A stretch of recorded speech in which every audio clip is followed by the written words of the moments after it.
Radicales libres de los aceites de cocina como agentes genotóxicos. Un agente genotóxico son aquellos agentes capaces de dañar la función y el comportamiento de los componentes celulares y del DNA, originando efectos biológicos adversos. Los agentes genotóxicos pueden ser agentes físicos, biológicos o sustancias químicas. Estos agentes provocan daños a la salud humana, como mutaciones, carcinogénesis o teratogénesis, las cuales pueden ser heredadas a la descendencia y provocar la muerte del individuo o afectar el desarrollo de uno nuevo. Estos agentes no solo van a dañar al ser humano, sino también a los animales y a las plantas que se encuentran en contacto con el agente, afectando de esta manera a la salud del ambiente. Existen sustancias que usamos y consumimos en exceso sin saber el daño que su prolongado consumo provoca al organismo. Un ejemplo son los radicales libres que se crean al freír nuestros alimentos. Es por eso que si eres el responsable de la preparación de los alimentos fritos que consumes, esta información te hará pensar 2 veces antes de elegir el aceite correcto y la manera en la que preparas tus alimentos. El aceite con el que cocinamos está compuesto por lípidos que pueden tener distintos ácidos grasos en su estructura dependiendo de su procedencia. De esta manera podemos encontrar que las grasas saturadas son sólidas a temperatura ambiente debido a que todos sus carbonos se encuentran unidos a hidrógenos. Ejemplo de estas son el aceite de coco y las mantequillas. Las grasas monoinsaturadas son líquidas a temperatura ambiente y sólidas a bajas temperaturas. Ejemplo de ellas son el aceite de oliva. Las grasas poliinsaturadas son líquidas a temperatura ambiente. Están presentes en aceites de pescados, aceites vegetales y aceites de frutos secos. Las grasas trans son las más dañinas a la salud.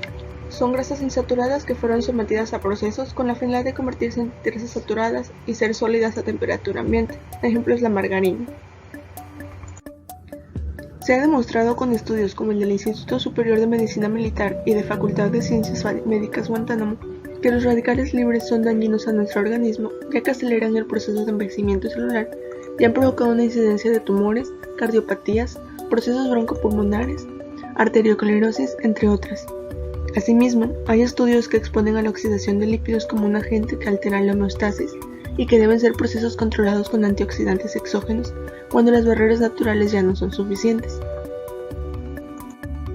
Pero ¿cómo afecta el aceite que uso en la generación de radicales libres de mis alimentos? Eso se explica con un proceso conocido como oxidación de lípidos o reacidez oxidativa, la cual afecta a las grasas principalmente insaturadas cuando éstas entran en contacto con calor, lo cual genera radicales libres que son especies muy reactivas con un electrón desapareado que son capaces de reaccionar con todo lo que esté a su alrededor, lo cual provoca un gran daño a moléculas, membranas celulares y tejidos. El proceso consta de 3 etapas, una iniciación, una propagación y una finalización. Esto se lleva a cabo en nuestro organismo, sin embargo se encuentra mediado por sistemas de defensa antioxidantes como la glutatión peroxidasa o vitaminas como la E y la C. Para Finkel y Holbrook, el problema para la salud se produce cuando nuestro organismo tiene que soportar un exceso de radicales libres durante años, producidos mayormente por contaminantes externos. El proceso de manera externa comienza cuando los iniciadores entran en contacto con los ácidos grasos de más insaturaciones, como por ejemplo los aceites vegetales. Estos van a generar radicales libres que son especies muy reactivas, que van a reaccionar con el oxígeno que se encuentra en el medio, generando peróxidos. Estos peróxidos atacan a otros ácidos grasos, formando hidroperóxidos y más radicales libres. De esta manera se genera una reacción en cadena donde se atacan a nuevas moléculas hasta terminar oxidando todos los lípidos del aceite. A esta fase se le conoce como propagación. En la etapa de la finalización se generan los compuestos secundarios, aldehídos, cetonas, alcoholes y polímeros, que son los responsables de los sabores, olores anormales en el aceite. Este proceso no va a finalizar hasta que se le añada un antioxidante o hasta que se consuman todos los ácidos grasos. Estos antioxidantes lo que hacen es que estos se combinan preferencialmente con los radicales libres para así formar moléculas menos reactivas. De manera molecular, los radicales libres, que son los peróxidos e hidroperóxidos, van a actuar en las enzimas o en los receptores de membranas celulares mediante enlaces covalentes, así modificando su actividad y alterando su estructura. En la molécula del ADN, los grupos nucleofílicos de la desoxirribosa y de las bases nitrogenadas quedan expuestos al ataque electrofílico, con lo cual se pueden provocar crosslinks o modificación de bases nitrogenadas. ¿Cómo contrarrestar los efectos nocivos y cómo mejorar mi salud?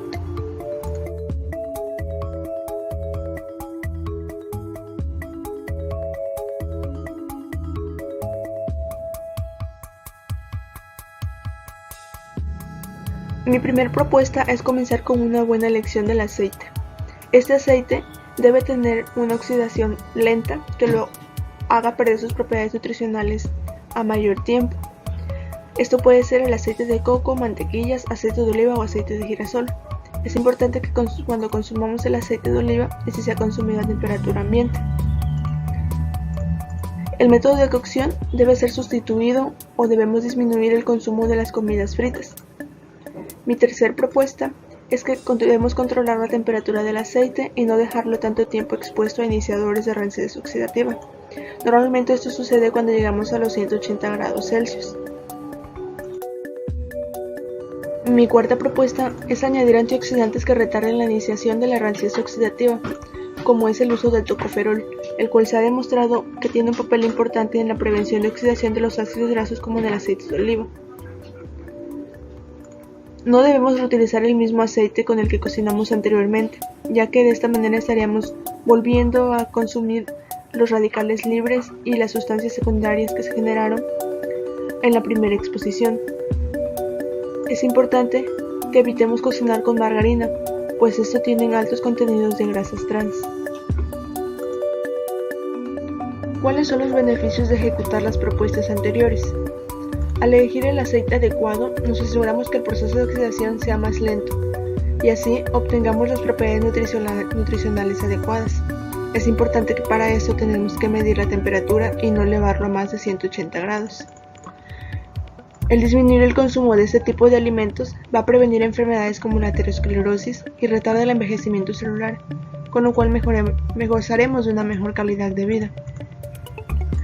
Si optamos por otros métodos de cocción, vamos a evitar que nuestras células pasen por un estrés oxidativo a causa de este tipo de cocción. Además, se disminuyen los radicales libres y los efectos que estos ocasionan en las membranas celulares. Al no reutilizar el mismo aceite, estamos mejorando las propiedades organolépticas de nuestro alimento y evitando el consumo de radicales libres ya existentes en él. A pesar de que los precios pueden ser altos al cocinar comida más saludable, es necesario invertir un poco en la manera en que procesamos nuestros alimentos y cuidar nuestra alimentación para evitar enfermedades coronarias, cáncer o envejecimiento prematuro. Y es importante recordar que invertir en nuestros alimentos es invertir en una buena salud.